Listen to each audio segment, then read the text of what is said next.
athlete finishes a full return to sport battery, hop tests, strength testing, maybe a force plate assessment if the clinic has one, the numbers are looking good. Limb symmetry is above 90% across the board, quad strength close to matched. The athlete feels confident. The surgeon signs off, and the coach gives the green light.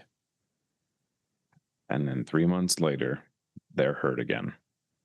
Not always the same injury, sometimes the other leg, sometimes something completely unrelated, a hamstring, an ankle, something that just looks like bad luck. But often enough, this should bother us more than it does. I'm Lou Fullenkamp, and I'm a board-certified orthopedic and sports clinical specialist, and a certified strength and conditioning specialist, and this is the Lab Collective. Today's episode is about this exact gap, the space between passing a test and actually being ready. So what happened? Did we test the wrong things? Did the athlete underreport symptoms? Did we miss something on exam? Maybe. But I think the more honest answer is that we've been asking testing to do a job it was never built to do. What we think testing is telling us. So here's the assumption baked into how most of us were trained. You run the numbers clear a threshold, and that threshold represents safety. Cross it, and you're good. Below it, and you're not ready. That's clean. It's satisfying.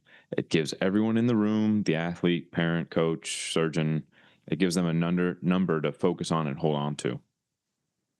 But the research is a little messier than that, and I think it's worth being specific instead of hand-wavy about it. There's a well-known study, part of the Delaware-Oslo ACL cohort, that found athletes who passed return-to-sport criteria had an 84% lower rate of re-injury. And that statistic gets repeated constantly in continuing education courses and sometimes across social media. And what gets repeated a lot less often is that in that exact same study, that finding wasn't statistically significant. The confidence interval was wide enough that we can't say with real confidence the true effect is anywhere near that large. A separate cohort, following more than 300 athletes for an average of 4 years, found a re-rupture rate of about 6.6% in athletes who passed a return to sport test, compared to about 10% in those who didn't. That's a meaningful difference in raw numbers. It's also not a guarantee, and again, it didn't clear the bar for statistical significance in that sample. Zoom out to re-injury rates in general, and the range across the literature is wide, anywhere from under 5% to well over a third of athletes, depending on the population and how re-injury gets defined. A commonly cited average lands around 15%, split roughly and evenly between the reconstructed knee and the other one. And that number climbs to around 23% in athletes under 25 who return to sport, which happens to be the exact population asking for this testing most often. So passing the battery is associated with better odds. That part is fair to say. What isn't fair to say is that passing it makes re-injury unlikely, or that failing it, makes re-injury likely. The studies are smaller than people assume, the confidence intervals are wide, and effect is less certain than we like to talk about in the clinic. So why should limb symmetry, or how can it, lie to you? Let's take the most common metric first, because it's worth being specific about where it breaks down. So limb symmetry index compares the involved limb to the uninvolved limb. It's really simple. Problem is, it assumes that the uninvolved limb is a valid reference point. But we know that after a lower extremity injury, especially one that sidelines someone for 6 to 9 months, the uninvolved limb will get weaker too. Less overall, training load, altered gait patterns, general deconditioning during long recovery. So you can end up with an athlete who's symmetrical, and they could be at 95%. But even though these limbs might be matched beautifully, both limbs are weaker than they were before injury. The math says ready, but the tissue says otherwise. And the uninvolved limb doesn't even move in one predictable direction, which makes this messier than a simple deconditioning story. Some research has found The uninvolved leg gets weaker after ACL injury through a combination of just general deconditioning and what looks like central nervous system effect, something researchers have described as a kind of neural inhibition that shows up in the healthy limb too, not just the reconstructed one. But other research has found the opposite in some athletes. Uninvolved limb strength actually climbing above its own pre injury baseline by the time of return to sport, likely because that limb has been carrying more of the load throughout the rehab while the other one's recovering. One paper studying this called the uninvolved limb a moving target for exactly that reason. So the reference point you're comparing, it's not really fixed. It can drift weaker or it can drift stronger, and either direction is going to distort what limb symmetry index is telling you. That should make you a lot less confident treating 90% LSI as stable and trustworthy. Shouldn't be the line. This is the part that should be reframed in how we look at every LSI number on a chart. It's not telling you the involved limb is strong, it's telling you the two limbs are similar to each other.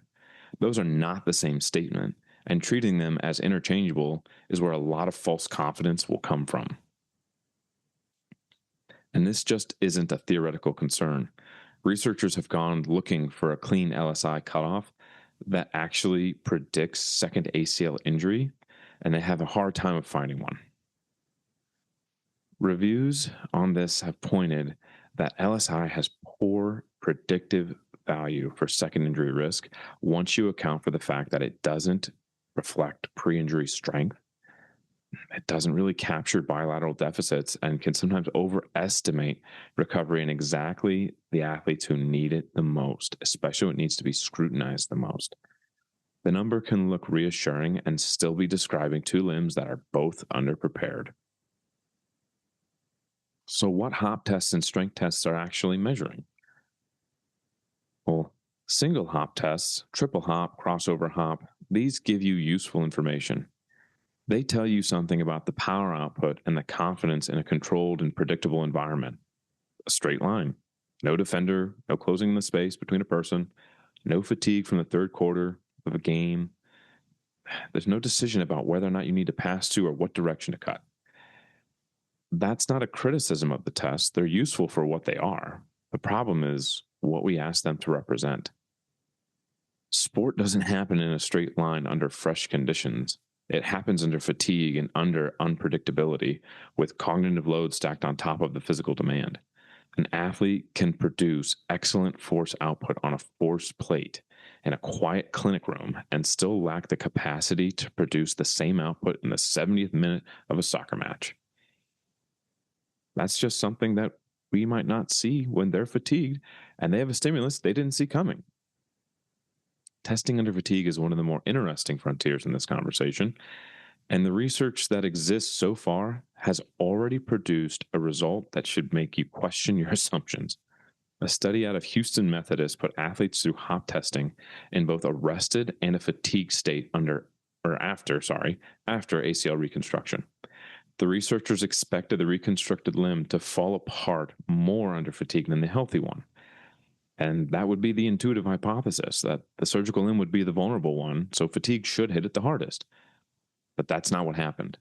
The healthy non-operative limb showed a greater decline in jump performance under fatigue than the reconstructed limb did, which means an athlete could look more symmetrical under fatigue than they do when fresh, not because the surgical limb got stronger, but because the healthy limb's performance dropped down to meet it. If you only ever test in a rested state, you'd never see this change, and you'd have no idea that the healthy limb was the one that would be more fragile. And we need to start including conditioning into this picture. That's a genuinely useful, if uncomfortable, finding. It suggests the standard battery, when done fresh in a controlled setting, might be systematically blind to exactly that kind of risk that fatigue can introduce. Most clinics will never test this way because it takes more time and more equipment than a standard battery, and because the whole idea runs against the assumption that the surgical limb is always the one to watch. So let's find a new mindset.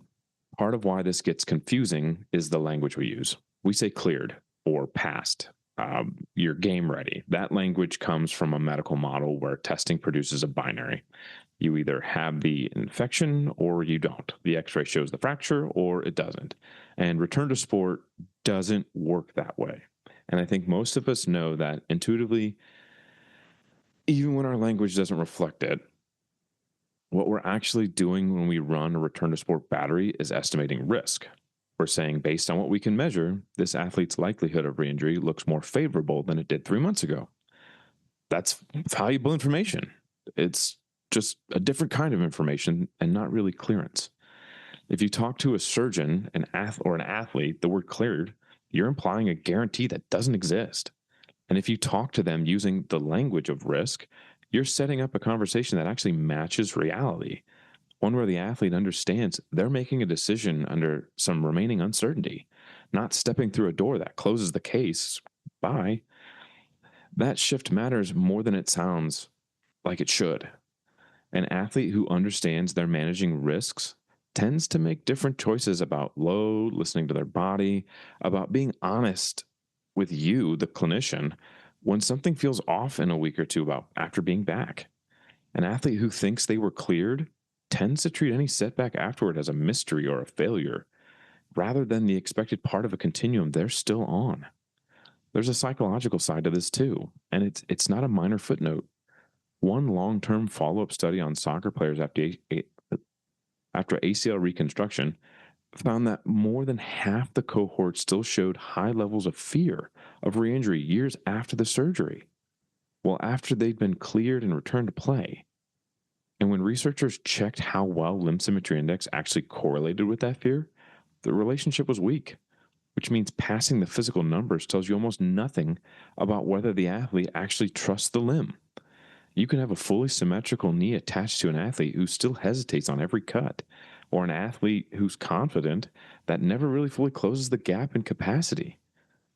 Testing captures neither of these states. So what do we need to do instead? I'm not arguing that testing is useless. I'd rather have the hop numbers, the strength numbers, the force plate data than not have them.